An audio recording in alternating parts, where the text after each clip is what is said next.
ఈ మునగాకులో ఉండే ఇంకొక స్పెషల్ బెనిఫిట్ ఉంది. బ్యాడ్ కొలెస్ట్రాల్ని తగ్గించే గుణము. LDL cholesterol, low density lipoprotein అంటారు ఎల్డిఎల్. ఇది పేరుకునే గుణం ఉంటుంది. ఆ లో డెన్సిటీ వల్ల రక్తనాళాల గోడల్లో పేరుకుని, చూడండి అంచులమ్మట ఎట్లా పేరుకునుందో కొలెస్ట్రాల్.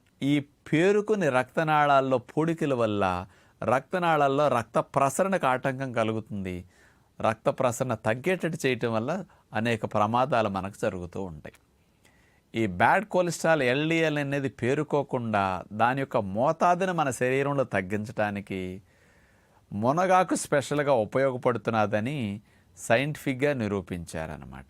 ఈ మునగాకుని రోజుకి 10 నుంచి 15 గ్రాముల మధ్యలో గనక తీసుకుంటే ఎవ్రీడే కొన్ని రోజులు తీసుకునేసరికి 30% ఎల్డిఎల్ వెంటనే తగ్గిపోతున్నది అని నిరూపించారనమాట. అంటే బ్యాడ్ కొలెస్ట్రాల్ 30%, ఒక 15